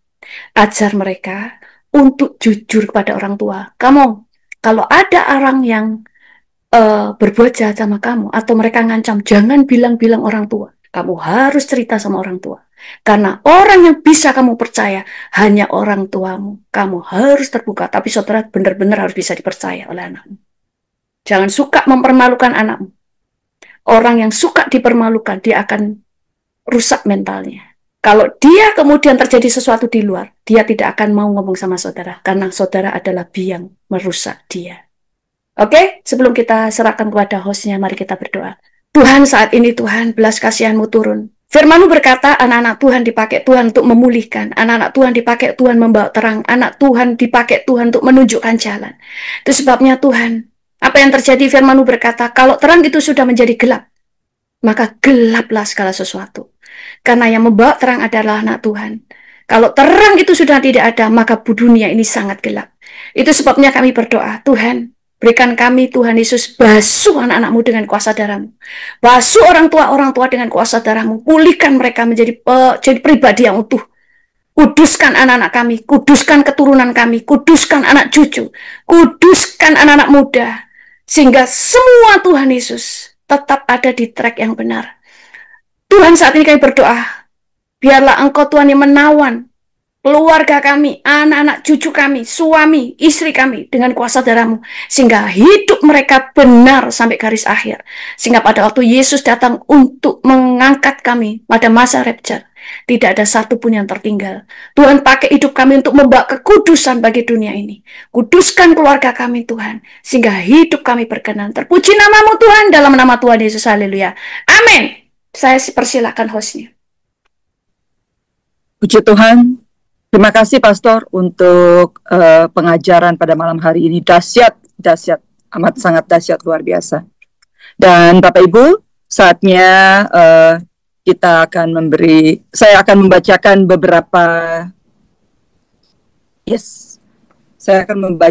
beberapa informasi untuk sepekan ke depan, untuk jadwal ibadah RIM. Untuk renungan pagi akan diadakan setiap hari Selasa sampai Jumat, pukul 5.30 pagi sampai dengan selesai, hanya melalui live streaming YouTube. Dan juga untuk Bible Study seperti malam hari ini, diadakan setiap hari Sabtu pukul 19 jam 7 malam sampai dengan selesai, melalui Zoom dan juga live streaming YouTube. Dan juga untuk informasi dan Bapak Ibu atau keluarga yang lain maupun teman yang belum bergabung dalam WhatsApp Bible Study RIM kami, bisa menghubungi Ibu Tanti di nomor WA 1929-231-5842. Terima kasih. Dan saatnya kita akan menabur, kita akan memberikan persembahan kita sebagai ucapan syukur kita kepada Tuhan untuk memberkati pekerjaan-pekerjaan Tuhan di muka bumi ini dan menopang pelayanan RIM untuk bisa berlangsung dan tetap mengajarkan visi-visi Tuhan dan pengajaran-pengajaran sampai ke bangsa-bangsa. Dan izinkan saya untuk membacakan firman Tuhan yang diambil dari 1 Tawarik 16 ayat 29. Berilah kepada Tuhan kemuliaan namanya. Bawalah persembahan dan masuklah menghadap Dia. Sujudlah menyembah kepada Tuhan dengan berhiaskan kekudusan. Dan kita ada 3 account untuk yang di luar Indonesia atau yang di Amerika. Sekitarnya bisa melalui PayPal atas nama Edwin Kristanto dengan account Kristanto Edwin 446@gmail.com. Dan juga untuk Bapak Ibu yang berada di Indonesia bisa melalui Bank BCA atas nama Catur Priyo Nugroho dengan account 1130985161. Dan juga bisa melalui Zelle yang di Amerika atas nama Teh Junghui dengan nomor account 917-442-9869. Dan untuk doa persembahan malam hari ini akan dipimpin oleh Ibu Meli dan akan dilanjutkan dengan sesi Q&A. Bapak Ibu bisa menuliskan kembali setiap pertanyaan dalam kolom chat Zoom yang sudah dibuka tentang judul tema kita pada malam hari ini. Dan kepada Bu Meli saya persilahkan. Tunggu Kak, mari kita satu dalam doa. Bapak, kami bersyukur, berterima kasih Tuhan buat penyertaan-Mu yang sempurna, buat berkat-Mu yang melimpah di dalam hidup kami. Khususnya terima kasih untuk ajaran dan didikan firman-Mu yang Kau sudah memperlengkapi kami semua jemaat-Mu di Bible Study RIM. Tuhan, kami sudah menerima yang terbaik, kami sudah menerima semua bekal dalam hidup kami ya Bapa. Sekarang tiba saatnya kami memberikan korban perpuluhan persembahan kami, Tuhan, korban syukur kami ya Bapa. Kami mau menabur di tempat yang baik, di tanah yang benar, di Bible Study RIM, biar penyertaan-Mu dan biar kerajaan-Mu boleh semakin dinyatakan di muka bumi ini ya Bapa. Biarlah semua boleh menjadi berkat bagi banyak orang. Berkati setiap tangan yang memberi, sucikan, kuduskan, kami memberi dengan sukacita. Dalam nama Tuhan Yesus, haleluya. Amin.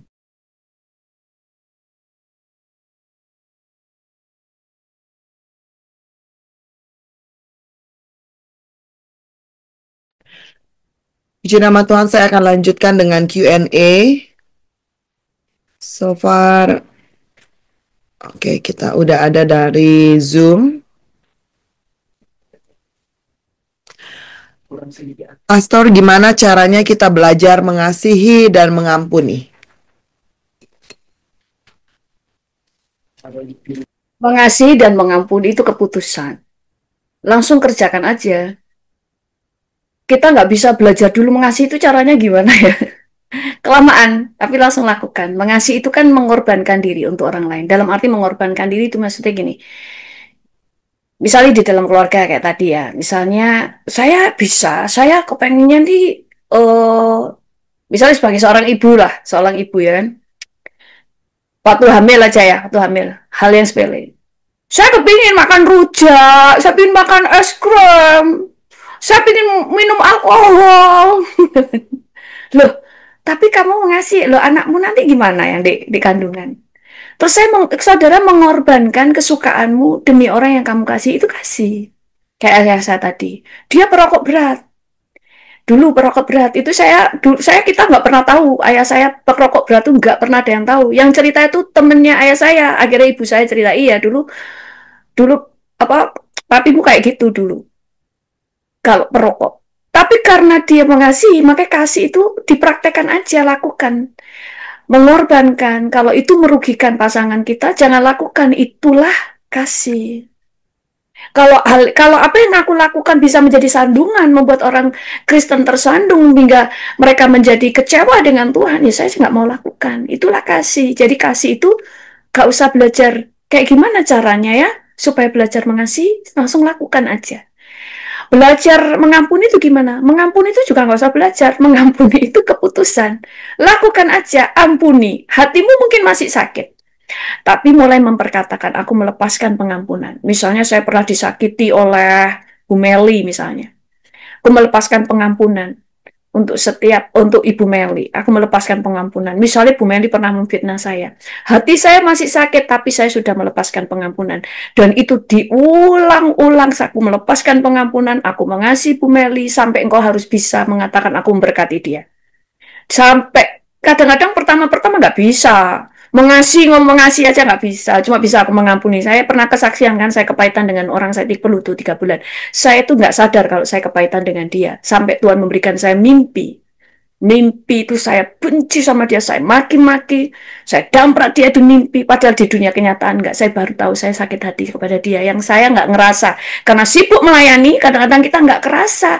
Kadang kita itu nggak tahu kita tuh kepahitan. Memang nggak suka sama dia, saya nggak tahu kalau itu timbul pahit. Saya langsung lepasin pelan, aku mengampuni dia. Saya akhirnya sampai bisa menyebutkan namanya, aku mengampuni si A. Kemudian sampai diulang-ulang, sampai akhirnya Tuhan suruh saya mengatakan memberkati, aku memberkati si A. Sampai di puncak kemudian, tadi nggak bisa, Tuhan bicara kepada saya untuk mengatakan aku memberkati dia. Gak suka saya dia diberkati, tapi sampai saya langsung memutuskan untuk taat kepada Tuhan, aku memberkati dia sekalipun di sini gak seneng. Tapi kemudian saya lepas dalam artian saya sudah mulai bisa, kalau ingat perbuatan dia saya nggak sakit hati lagi. Ya cuma tetap tahu lah apa yang dia lakukan dulu itu sangat menyakitkan, tapi sudah tidak mempengaruhi hati saya lagi. Nah jadi mengasihi dan mengampuni itu dikerjakan. Amin. Oke, silakan Bu Mary. Oke, ini mirip ya. Masih saya lanjutkan dari Zoom. Pastor, dulu saat saya hamil ketiga anak saya tersakiti oleh orang-orang terdekat di sekitar saya. Saat ini anak-anak saya sudah SMP dan ada yang SD. Puji Tuhan kalau saya sudah Tuhan pulihkan, sudah mengampuni. Namun bagaimana dengan anak-anak saya, Pastor? Nggak apa-apa kalau saudara sendiri waktu dia mulai dewasa, dia itu kan sakit. Ibu kan bukan ibu yang kemudian penolak anakmu. Mungkin hatimu dulunya sakit, sehingga anak itu bisa kebawa sakit. Ya. Tetapi kalau kemudian dia lahir, punya orang tuanya, ibu adalah orang yang mengasihi dia, ibu bijaksana, ya anak itu pulih sendiri. Nggak apa-apa, orang-orang itu pulih karena dia melihat, ya kan, apa yang dia lihat, apa yang dia rasakan. Nah itu pulih. Tapi kalau dulunya disakiti, kemudian memang akan ada orang itu cepat sedih dan sebagainya. Tapi kalau tadi cuma disakiti ya, kita semuanya pernah disakiti. Tapi ada orang-orang yang disakiti itu terus-menerus gitu ya, dalam keadaan dia itu ibu disakiti. Kalau ibu sendiri kan ada orang yang disakiti itu sampai misalnya dengan suaminya. Selama hamil itu suaminya ninggalin dia, dimaki-maki, mungkin suaminya selingkuh sehingga dia sedih terus. Nah, itu bisa kebawa anak itu jadi sensitif, cepat terluka, cepat sedih. Tapi kalau saudara ibu sendiri sudah mulai melepaskan pengampunan dan sebagainya, dan saudara bisa menjadi teladan untuk mengasihi, anak itu bisa melihat contoh. Karena apa yang dilihat itu juga powerful untuk bisa membuat orang itu bisa melihat dia dikasihi, dia bisa melihat contoh bagaimana melepaskan pengampunan. Jadi tidak apa-apa. Kalau ibu mau mendoakan mereka, tumpangin tangan dalam nama Tuhan Yesus, semua luka-luka masa lalu yang mungkin dibawa oleh dari kandunganku, aku lepaskan di dalam hidup mereka dalam nama Tuhan Yesus, amin. Selesai. Karena yang ibu alami itu ringan kok, nggak sampai mempengaruhi anakmu sampai kayak gimana, karena waktu dia lahir ibunya sudah pulih. Oke, ada lagi? Oke, ini dari YouTube. ada yang bertanya, Pastor, ada yang bilang bahwa rapture itu tidak ada. Jadi bagaimana? Terserah. Dia ngomong nggak ada, saya sudah ajarkan di sini lengkap. Tentang rapture, saudara haruslah lihat di YouTube saya. Kalau ada orang ngomong rapture nggak ada, ya kita putuskan saudara percaya yang mana. Saudara percaya rapture atau saudara percaya tidak ada rapture. Karena apa yang kamu percaya itu yang akan terjadi. Jadi rapture itu ada. Makanya ada banyak orang sudah mendapatkan penglihatan dan mimpi. Bahkan anak-anak yang nggak tahu rapture. Lihat di YouTube. Banyak anak-anak kecil, umur 3 tahun, umur 5 tahun, mereka melihat Yesus coming, Yesus coming, Yesus datang, Yesus untuk menjemput gerejanya. Rapture itu ada. Makanya ada yang mengajar, jangan percaya dengan doktrinnya orang barat. Salah. Doktrin dari barat pun itu Tuhan dulu bawa pemulihan. Dulu doktrin-doktrin itu cuma mengajarkan banyak teori. Tapi kemudian Tuhan bawa dari barat kesembuhan, membangkitkan orang mati, kelepasan, itu dari sana. Bukti dari pelayanan-pelayanan itu terbukti. Penglihatan, mimpi, nubuatan itu mulai dipulihkan dari barat. Dua-duanya harus dijadikan satu. Oh, dari timur nggak pernah diajarkan. Loh, dari timur rasul-rasul mengajarkan, tapi kemudian hilang gaya rasul-rasulnya, pengajarannya aja, sehingga cuma penuh dengan teori. Jadi ada orang-orang yang sekarang viral, ajarannya bagus, tapi ada beberapa yang salah. Makanya kadang-kadang saya meluruskan, sebenarnya banyak pendeta minta saya, sudah luruskan aja nggak apa-apa. Cuma kadang kalau luruskan tuh kadang-kadang nanti orang berpikir saya, ini kenapa sih kok dilurus-lurusin? Padahal memang ada beberapa yang salah. Yang diajarkan itu salah. Kalau ada yang mengajarkan rapture tidak ada, ya terserah. Karena saudara dengerin khotbah saya, semua ada ayatnya. Rapture itu ada. Bahkan ada yang ngomong, 666. Itu bukan chip. Itu cuma cara pikir. Itu cuma kalau cara pikirmu menentang firman, itulah 666. Kalau tanganmu diberi tanda, itu maksudnya kalau perbuatan tanganmu itu menentang firman Tuhan, itulah 666. Enggak. Kalau cuma kayak gitu, masuk masa antikris nggak apa-apa. Antikris itu manusia, antikris itu nggak bisa lihat. Maka saya pernah sampaikan, semua yang dari setan menuntut tanda. Menuntut tanda. Banyak para orang-orang di kepercayaan tertentu harus pakai pakaian semua pengikutnya, pengakian tertentu. Itu tanda. Supaya akan terlihat mana yang tidak pakaian ini, berarti agamanya lain. Supaya mereka bisa mendiskriminasi orang-orang yang tidak berpakaian seperti mereka. Kenapa KTP dikasih tanda? Agama apa? Karena berbicara tentang supaya tahu mana yang harus didiskriminasi. Kenapa di luar negeri tidak ada? Tidak ada tanda. Sehingga tidak ada yang mendiskriminasi. Tanda itu terlihat. Jadi ada banyak ajaran, itu yang salah. Kenapa? Karena seringkali kita tuh cuma membaca itu teori. Tapi Alkitab mengajar, Tuhan memberikan wahyu, Tuhan memberikan mimpi dan penglihatan, supaya engkau paham yang ada di Alkitab. Nggak cuma teori, kalau cuma baca, ngerti artinya benar, tapi ada banyak hal yang dalam yang kamu nggak paham. Makanya banyak orang, oh sekarang kok ada banyak ngaku orang dibawa ke surga, karena dia nggak pernah dibawa ke surga. Mana ada di Alkitab orang yang dibawa ke surga? Lah, Paulus dibawa ke surga, Yohanes dibawa ke surga, banyak yang dibawa ke surga, banyak yang lihat surga. Saya pernah Tuhan kasih tahu surga. Tuhan pernah perlihatkan saya gimana Tritunggal itu. Oh, bahasa roh itu nggak ada. Kalau nggak ada artinya, itu namanya bukan bahasa roh. Karena dia nggak pernah bahasa roh. Karena dia tidak pernah diurapi dengan bahasa roh. Saudara baca, dengerin khotbah saya tentang bahasa roh. Ada yang ngajar, bahasa roh itu kalau tidak ada yang bisa menerjemahkan atau tidak bisa menafsirkan, itu bukan bahasa roh. dia tuh nggak baca Alkitab dengan lengkap. Sekalipun kelihatannya pinter, salah. Karena ada bahasa roh, itu bahasa rahasia antara kita dengan Tuhan. Kalau namanya rahasia, ngapain dijelasin? Ngapain diterjemahin? Kalau diterjemahin nggak jadi rahasia dong. Namanya rahasia, nggak boleh ada yang tahu. Kok diterjemahkan? Jadi ada dua. Dan sebagainya. Saudara dengerin sendiri pengajaran itu. Supaya nggak salah. Oke, silakan ada lagi yang bertanya. Ya, ini dari YouTube lagi. Pastor, saya mau bertanya. Bagaimana melawan iblis yang masuk ke dalam mimpi untuk melakukan hal najis? Saya sudah jaga kekudusan di dunia nyata, tapi beberapa kali bermimpi tentang hal-hal najis. Bagaimana melawannya? Sebenarnya dulu ada seseorang itu pintar ya. Dia itu hebat. Kan waktu itu ada yang bilang begini. Kan semua, ini kita belak-belakan ya. Saya sebenarnya nggak enak ngomong. Cuma kalau dijaga-jaga semua orang jadi ini nggak paham. Kan ada dulu, oh pria itu selalu akan ada mimpi seperti itu. Mimpi apa ya? Mimpi yang najis ya kan? Karena memang pria. Terus ada orang pria bilang gini, enggak. Kalau kita tidak pernah nonton hal yang buruk, hal-hal yang porno, kita juga tidak akan berpengaruh dengan porno dan kita tidak akan mimpi untuk hal-hal yang porno. Karena kita tidak pernah buka celah. Tapi kalau kita sudah nonton dan sebagainya, kita nanti mimpinya juga begitu, sama dengan perempuan. Kalau banyak gosip gitu ya kan, nanti kebawa mimpi. Kebawa mimpi, sakit hati dengan orang bisa nampak mimpi, punci dengan seseorang muncul di mimpi. Nah, kalau saudara menjaga kekudusan, tapi kemudian sih ada mimpi, padahal saudara nggak nonton, misalnya ya, jaga kekudusan, tapi di mimpi selalu ada.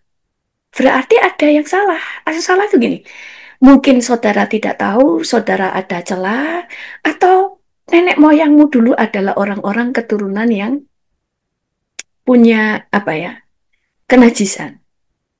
Sehingga itu nurun. Padahal saudara sudah jaga, saudara nggak pernah nonton, saudara nggak pernah ini, tapi kok terlalu mimpi selalu diserang. Nah, itu saudara harus diputuskan, kutuk dari nenek moyang. Itu celah dari nenek moyang. Kayak dulu saya punya anak yang kita layani. Dia bilang, dia jujur, makanya saya dulu bersyukur. Orang-orang tua tuh anak muda itu, semua orang ingin dibulikan, jadi mereka semuanya jujur, saudara, jujur. Mereka semua terbuka, mereka nggak peduli sama yang tahu. Mereka cerita minta dibulikan.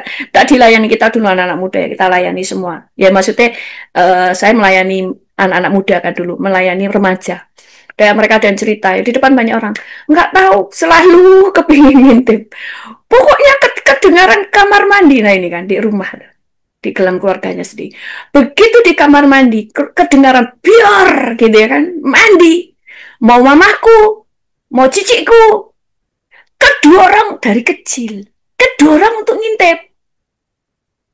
Sampai suatu saat, dia cerita. Ketahuan mamanya, si kecil. Terus mamanya bilang, papanya suka begitu, omnya suka begitu, semua suka begitu. Ternyata itu dari keturunan, dari ayahnya. Om dari ayahnya, semua keturunan itu memang suka begitu. Ke bawah. Jadi karena dia dulu, karena keturunannya dulu nggak bertobat, nggak nurun. Tapi kalau bapaknya dulu sudah boleh bertobat, ya anaknya nggak kena turun itu. Tapi maksudnya ini kenapa? Oh, anaknya si kecil nggak pernah bayangin apa-apa, nggak pernah. Selalu begitu ada mandi, ada kedengaran, ada bior gitu, air ya kan. Kalau sekarang kan kericik-kericik ya, shower. Zaman dulu kan bior, itu dia alasan. Saya nggak tahu kenapa. Nah, itu kadang-kadang itu celah dari nenek moyang. Oke, ada lagi pertanyaan? Oke, kembali ke Zoom. Shalom, Pastor. Firman Tuhan berkata, Tuhan sudah merancang hidup kita jauh sebelum kita dilahirkan. Tapi kenapa ada orang yang dilecehkan, dibunuh, ditindas, atau hidup susah? Sebenarnya apa rancangan Tuhan dalam hidup kita? Terima kasih, Pastor. Rancangan Tuhan itu baik. Kayak contoh. Rancangan Tuhan kepada Saul baik. Bahwa Saul akan menjadi raja. Bahkan keturunannya. Tetapi di dalam hidup, kita itu punya pilihan.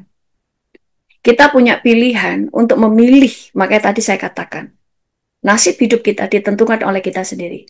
Tuhan itu sudah merancangkan yang baik. Rancangannya tidak ada rancangan kecelakaan. Semua baik. Misalnya, ya gitu ya, baik ya. Tapi di dalam perjalanan hidup, kita itu punya hak untuk memilih. Kamu bisa milih taat, kamu bisa membelot. Semua orang dirancangkan Tuhan diselamatkan. Tapi keegoisan manusia seringkali menolak. Makanya iblis itu mengajar mereka dengan doktrin-doktrin ini.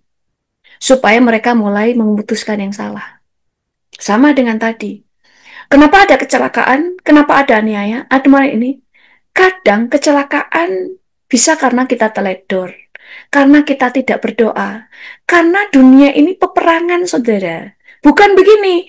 Tuhan sudah merancangkan yang baik sehingga perjalanan kita nggak mungkin kecelakaan, nggak mungkin ketipu. Loh, dunia ini kan perang, saudara, itu ada di bumi ini, kerajaannya itu setan.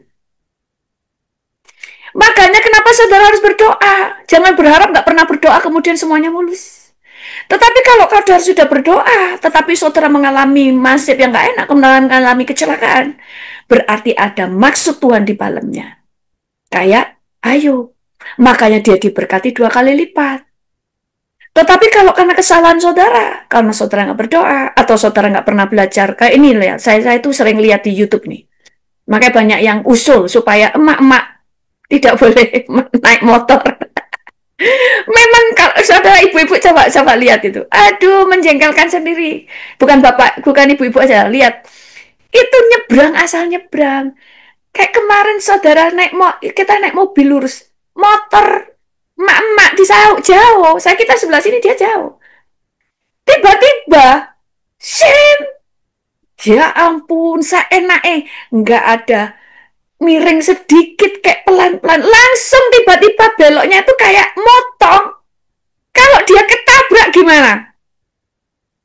Aduh, sampai makanya banyak yang mengeluh. Kenapa kok sampai begitu? Karena mereka itu nggak pernah dites.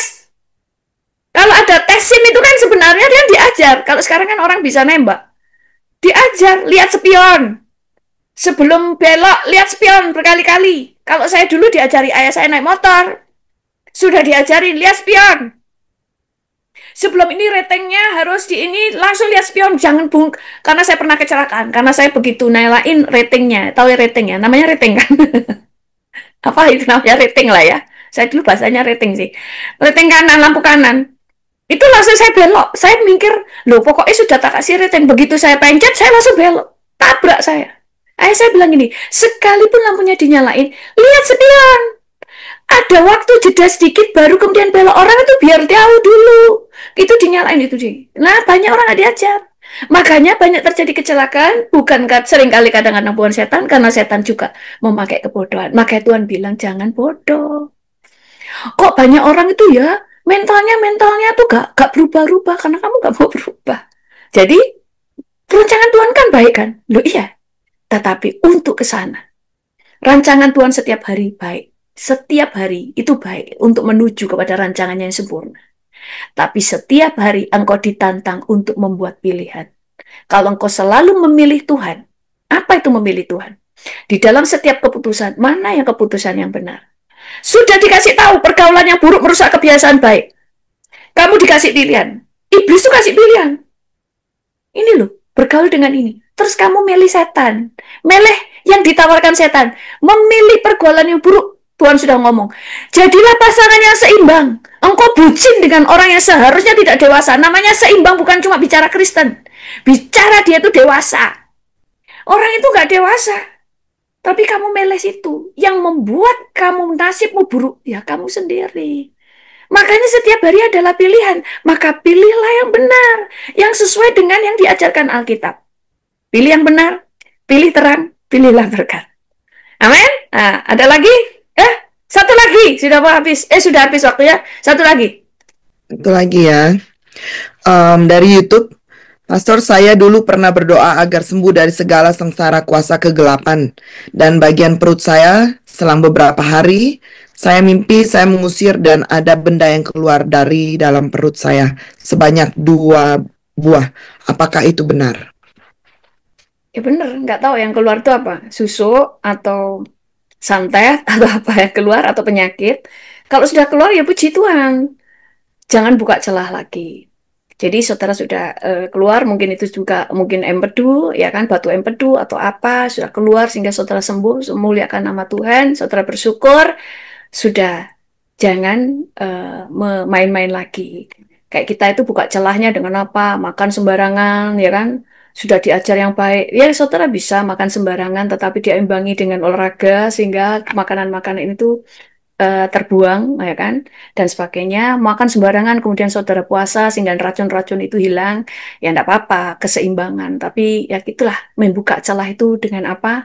Nggak pernah mau olahraga, nggak mau makanan yang makannya sampah terus dan sebagainya, ya itu juga membuat celah. Oke, mari kita berdoa. Tuhan, kami bersyukur kepadamu hari ini. Kami sudah diajar bagaimana menjaga keluarga kami. Yang kami bersyukur, kami tidak sendirian seperti orang dunia, tetapi kami memiliki Yesus yang selalu ikut di dalam setiap pergumulan kami untuk ikut menjaga di dalam keluarga kami.